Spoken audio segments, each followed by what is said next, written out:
de empreendedorismo, de inclusão social, de formalização. Então, o grande foco tributário, se é que pode-se dizer isso, é o previdenciário. O empreendedor, esse empreendedor, ele vai pagar praticamente a contribuição previdenciária que retorna para ele como benefício. Então, ele vai pagar, ele vai recolher hoje o equivalente a R$ 51,15, que é 11% sobre um salário mínimo. Além disso, ele vai recolher, se ele for comércio ou indústria, R$ 1,00 a título de ICMS, que é o imposto estadual. E se ele for um prestador de serviço, ele vai recolher R$ 5,00 a título de ISS, que é o imposto sobre serviço, que é de natureza municipal, é da alçada municipal. Então, se ele for uma atividade mista, ele vai recolher os R$ 51,15, mais R$ 1,00, mais os R$ 5,00, R$ 57,15. Se ele for um comércio ou uma indústria, ele vai recolher R$ 52,15. Se ele for um prestador de serviços, R$ 56,15. É bom sempre frisar que esse R$ 51,15, que é o grosso do que ele vai recolher, não é um imposto que o governo recebe e toma a atitude que melhor for conveniente, né? Aplica da maneira como ele achar melhor. Ele é uma contribuição que se reverte para as proteções previdenciárias a que esse contribuinte vai ter direito. Então é uma coisa, é um pagamento que se faz, a Previdência Social, que vai dar a ele uma série de direitos que nós vamos ver aqui na frente. E aí ele vai estar isento de PIS, de COFINS, de imposto de renda da pessoa jurídica, de contribuição social sobre o lucro, ele vai estar isento de algumas contribuições, de todas as contribuições sobre a folha de pagamento, se houvesse, ele tivesse empregado, né, a gente vai ver que ele tem uma contribuição patronal a recolher para o empregado, mas ele está isento das contribuições para o Sistema S, salário educação. Se ele for uma indústria, ele está isento do imposto sobre produtos industrializados, que é o IPI. Enfim, ele está isento, na grande maioria dos casos, ele está isento de todos esses tributos. Cabe ressaltar que se esse empreendedor fizer uma importação diretamente, ou fizer uma compra fora do Estado diretamente, fizer uma negociação, fizer uma encomenda de um fornecedor de fora do Estado diretamente, situações que vão acontecer assim, de forma muito pontual, se é que vão acontecer para um empreendimento desse tamanho, aí ele tem tributos a pagar, ele tem um ICMS na fronteira, um diferencial de alíquota. No caso da importação, ele tem o PIS da importação, o COFINS, mas enfim, então são situações diferenciadas que muito raramente vão acontecer para um empreendedor desse tamanho. Na grande esmagadora, e talvez a total maioria dos casos, ele vai recolher esses R$ 51,15, esse R$ 1,00 ou esses R$ 5,00 e vai estar quites com toda a tributação das 3 esferas de governo. Esse pagamento, é bom frisar, a gente vai ver na frente isso, mas já vale adiantar, ele vai ser feito mediante um carnê que vai ser impresso por um sistema, que é o próprio sistema da abertura e do registro, vai ser impresso por esse sistema e ele vai imprimir os carnês do ano inteiro e vai fazer os pagamentos ali até a data do dia 20 de cada mês.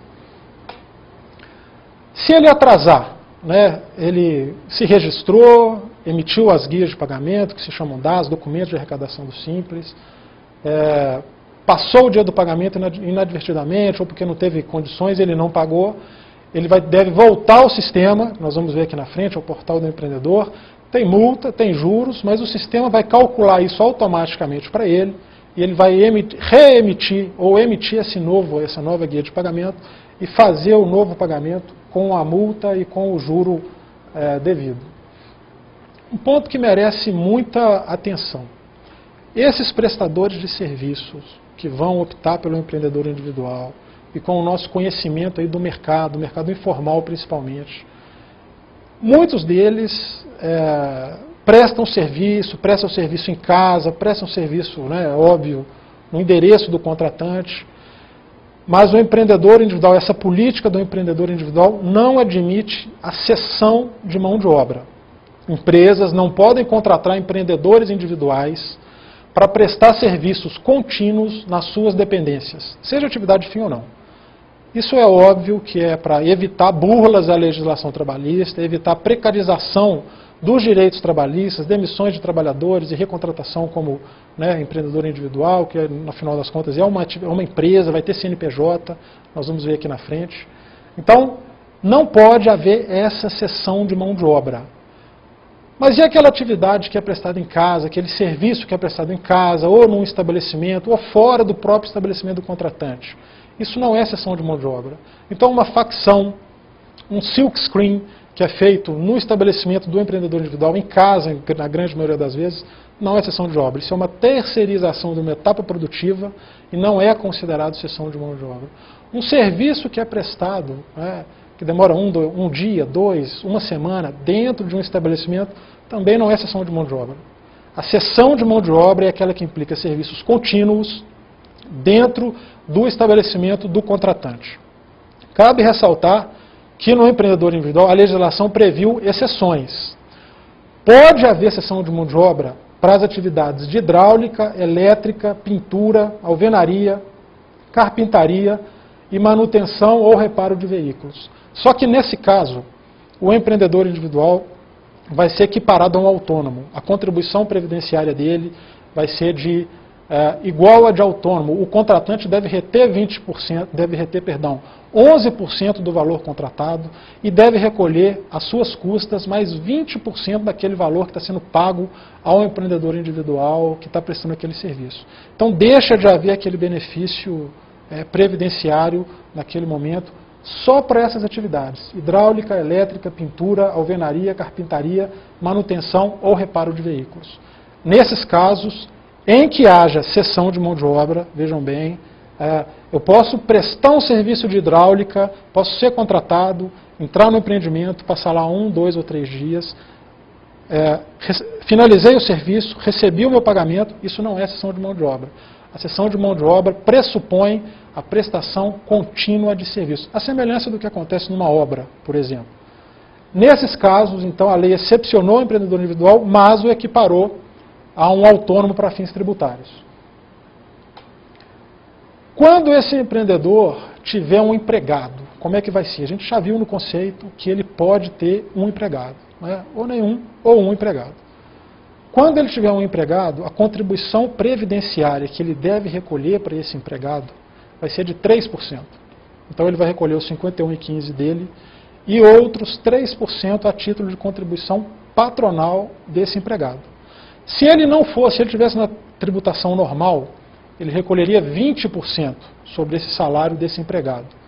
E se ele estivesse no Simples, ele recolheria cerca de 2% da receita bruta do mês a título de contribuição previdenciária. Então é muito vantajoso, esses 3%, eles vão se juntar a uma outra alíquota de 8% sobre o salário desse empregado, que é a contribuição do próprio empregado, é a contribuição do trabalhador. Ela é retida pelo empregador, mas ela é ônus do trabalhador, não é um ônus não é um desembolso do empregador. Então esses 8% do trabalhador com os 3% do empregador são outros 11% que vão custear todos os benefícios previdenciários, aí no caso agora, desse trabalhador.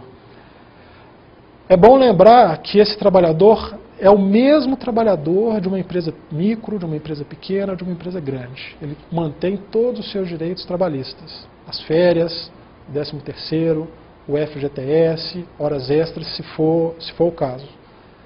E sempre é bom lembrar, da mesma forma que os benefícios do empreendedor individual são com base em um salário mínimo, os benefícios desse trabalhador também serão com base em um salário mínimo ou com base do piso da categoria. Então, caso queiram coberturas superiores a esse valor, nós vamos falar aqui na frente, 2 salários mínimos, 3 salários mínimos, ele tem como fazê-lo, mas aí tem que recolher a parte, nós vamos mostrar aqui na frente como vai ser isso. Então a gente faz aqui uma pequena tabelinha para mostrar o custo, vamos dizer assim, tributário desse trabalhador. São R$ 465, que é o salário mínimo, R$ 13,95, que é essa contribuição previdenciária patronal, esses 3%, e R$ 37,20, que são os 8% relativos ao FGTS. Então, o desembolso, o pagamento de um salário mínimo para esse trabalhador, na verdade, importa em R$ 516,15 de efetivo desembolso do empregador, além, é claro, de férias, 13º. E pelo que nos consta, o que as pesquisas mostram é que o informal, que tem ali aquele colaborador, mesmo sem os devidos registros, ele usufrui ali dessas férias, ele recebe um 13º, de forma informal também. Então, é um ônus que, na verdade, não vai ser novidade para grande parte desse universo.